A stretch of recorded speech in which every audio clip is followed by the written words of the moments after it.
शौकत भारती साहब, क्या अपडेट है, अगर मैं ये जानूं, क्योंकि लोग जो है वो अपडेट के लिए, और उसके बाद फिर बातचीत का सिलसिला होगा। अपडेट अगर देते शौकत भारती। देखिए, अपडेट ये है कि आज भी रफा के अंदर और आपके लेबनान के बॉर्डर से बाकायदा तौर के ऊपर काफ़ी खतरनाक अटैक्स हुए हैं। और एक तरफ जो है हमास है, कसाम ब्रिगेड है और इस्लामिक जिहाद है, और दूसरे तमाम फोर्सेस जो हैं वो गज़ा से लेके वेस्ट बैंक तक जो है ये अटैक्स कर रहे हैं। और वहाँ पर इनकी फ़ौज को बहुत बड़ा नुकसान उठाना पड़ रहा है। ये तो यहाँ का हाल है। दूसरी तरफ जो है लेबनान के बॉर्डर से हिज़्बुल्लाह की तरफ से काफ़ी बड़े हमले हुए हैं, और हिज़्बुल्लाह के भी तकरीबन 5 जो फ़ौजी हैं, वो जो जेरूशलम की तरफ दाखिल हो गए थे, वहाँ उनकी रास्ते के अंदर मुठभेड़ हुई है, और उसके बाद जो है उसके अंदर वो लोग भी वहाँ पर मारे गए हैं। तो दूसरी तरफ हिज़्बुल्लाह ने इनकी आर्मी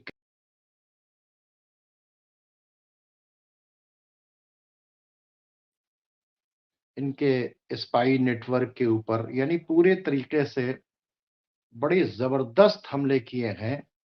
और हालात ये हैं कि वो जो सेटलर्स जो छोड़कर चले गए हैं क्रियात शमुना के और क्या नाम है शिवा फार्म की तरफ से, उधर के इलाके से, वहाँ के ऊपर जो आर्मी रह रही थी इजरायली, उनकी काफ़ी कैजुअलिटी हुई है। दूसरी बात यह है कि आज इंटरनेशनल मीडिया ने ये एक इनका झूठ खोला, जिसका बहाना बनाकर इन्होंने अटैक किया था रफ़ा के ऊपर, कि यहाँ के ऊपर से हमने अटैक करके और ये कत्ल गारत गरी करके 2 कैप्टिव्स को छुड़ाया है। इसकी रिपोर्ट आई कि ये वो 2 कैप्टिव्स थे जो बाकायदा तौर के ऊपर गज़ा की टनल्स के अंदर थे। और चूँकि ओल्ड एज लोग थे और 100 मीटर और 200 मीटर नीचे, जो चूँकि ज़ाहिर-सी बातचीत थी कि साँस लेने के अंदर कुछ प्रॉब्लम होती है, तो इनकी ज़िंदगी बचाने के लिए हमास ने इनको ऊपर की एक बिल्डिंग में रखा था। और जब इज़राइल की आर्मी ने ऑपरेशन किया था, वो भी कब 2 फरवरी को। तो 2 फरवरी को ये उस बिल्डिंग के ऑपरेशन के अंदर ये 2 लोग इनको मिल गए थे। और इन्होंने रफ़ा के हमले को जस्टिफ़ाई करने के लिए और ये बताने के लिए कि हमास जो है वो रफ़ा के बॉर्डर के ऊपर है, हमास के लोग वहाँ पर छुपे हुए हैं, ये पूरी दुनिया को, और पूरी दुनिया चूँकि कह रही थी कि रफ़ा के ऊपर अटैक मत करो, खुद बाकायदा तौर के ऊपर अमेरिका भी कह रहा था, यूरोप भी कह रहा था, तमाम ममालिक कह रहे थे कि रफ़ा के ऊपर अटैक न करो। तो अब इनको रफ़ा पे अटैक करना था, ये मान नहीं रहे थे, तो इन्होंने अपने उस जो कैप्टिव्स जो 2 इन्होंने जो इनको मिल गए थे बिल्डिंग में, छुड़ाया नहीं था बल्कि बिल्डिंग में मिल गए थे, जब बिल्डिंग डिस्टर्ब हुई थी, तो उन कैप्टिव्स को इन्होंने 2 फरवरी को पकड़ा था। उनको इन्होंने ये शो किया और बताया कि साहब कि ये हमने रफ़ा से पे ऑपरेशन करके और हमास से लड़ने के बाद ये छुड़ाया है, और इसके अंदर जो 200 से ऊपर लोग ज़ख्मी हुए हैं और 100 से ऊपर लोग जो मारे गए हैं, ये वो ऑपरेशन है जो हमने क्या कहते हैं रफ़ा के अंदर किया है। और क्योंकि हमास के लोग वहाँ के ऊपर थे, तो इस वास्ते इन्होंने इनका ये झूठ जो है पूरे ज़माने के सामने आ गया है। और अब धीरे-धीरे एक आध दिन के अंदर बाकी ये बिल्कुल पूरी तरीके से क्रिस्टल क्लियर हो जाएगा।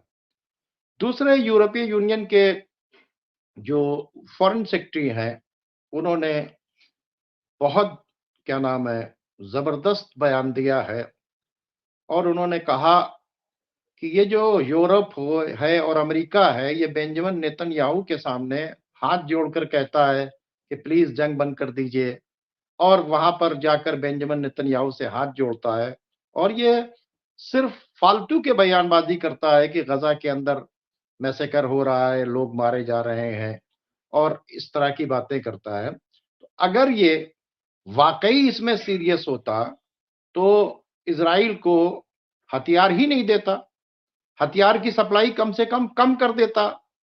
जिस तरह से नीदरलैंड की कोर्ट ने बाकायदा तौर के ऊपर और भी दुनिया की बहुत सी कंपनीज ने इनके साथ में जो है आर्म्स जो रिलेशन है और उसके बाद सारी डील जो है कैंसिल कर दी। तो ये बिल्कुल झूठ है कि ये तो जाते हैं और हाथ जोड़ के कहते हैं बेंजामिन नेतन्याहू जी जंग बंद कर दीजिए। तो क्या इससे जंग बंद होगी? ये अमेरिका और यूरोप जो कर रहा है ये बाकायदा तौर के ऊपर उसको उसके मैसेकर में सपोर्ट कर रहा है।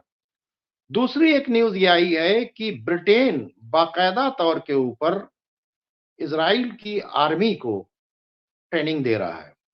एक तरफ ब्रिटेन जो है अपने यहाँ की पब्लिक प्रेशर में ये बात कह रहा है कि कोई रिकॉग्नाइज करे या ना करे, हम फिलिस्तीन को रिकॉग्नाइज करेंगे और इजराइल बड़ा गलत कर रहा है, उसको ये नहीं करना चाहिए।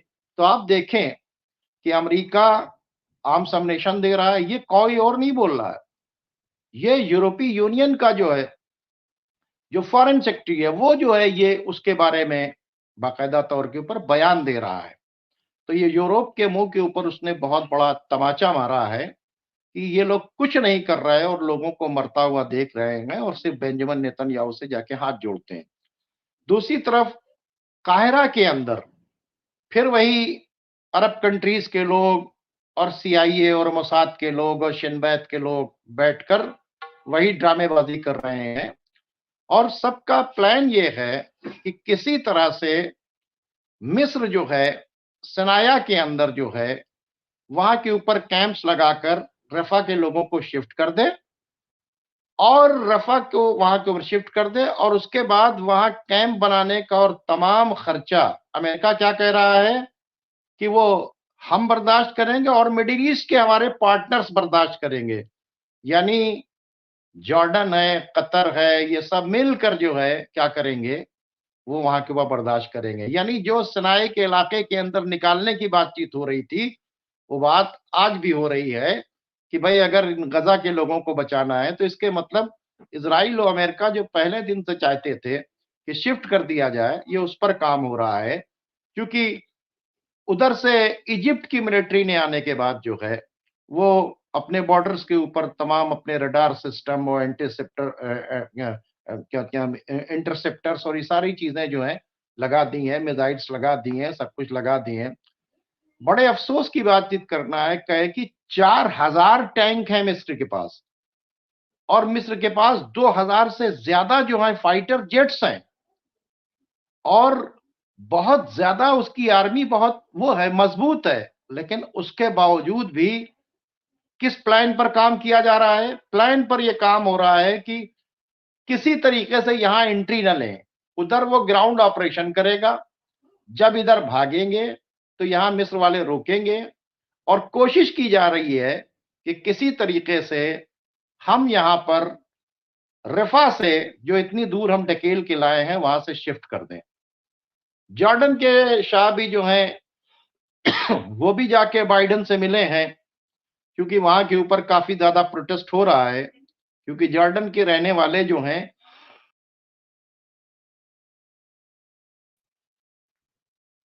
जो जॉर्डन के अंदर रह रहे हैं वो फिलिस्तीनी ही हैं, ठीक है। तो वो वहां पे कोशिश कर रहे हैं कि वेस्ट बैंक की तरफ से कहीं हमारे तरफ जो है लोग न चले आए। तो कुल मिला के देखे कि अभी तक इस्लामिक वर्ल्ड ने ये नहीं कहा है कि अब अगर इधर मिस्र के तरफ ढकेला जाएगा इनको तो हम इजराइल के ऊपर अटैक कर देंगे, हमारी फौजें वार के लिए तैयार हैं। इसके बरक्स यमन ने बयान दिया है कि अगर मिस्र इजराइल के ऊपर अटैक करता है इनको बचाने के लिए, रफा से जो लोग को ढकेल रहे हैं, तो उसके लिए हम पूरी तरीके से मिस्र के साथ खड़े हुए हैं और मिस्र के साथ में मिलकर हम लड़ने के लिए तैयार हैं।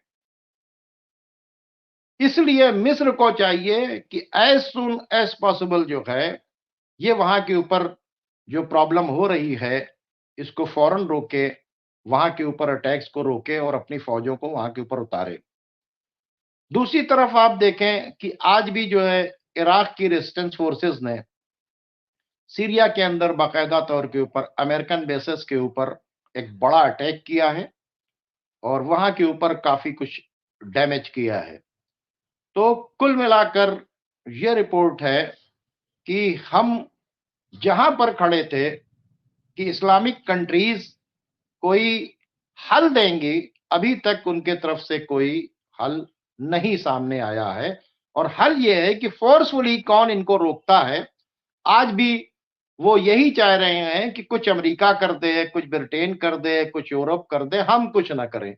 ये आज की भी पोजीशन है और वो इस वक्त भी वही चल रही है और बहुत ही खराब हालात हैं। किसी वक्त भी इजराइल एक बड़ा ग्राउंड ऑपरेशन शुरू कर सकता है और सिनाई इलाके की तरफ ढकेलने का काम शुरू हो गया है। शुरू ढकेलने का पूरा प्लान पक्का हो चुका है। जी, ये मेरी आज की रिपोर्ट थी जो मैंने अभी आपको बता दी नटशेल में। बहुत बहुत शुक्रिया शौकत बाती साहब।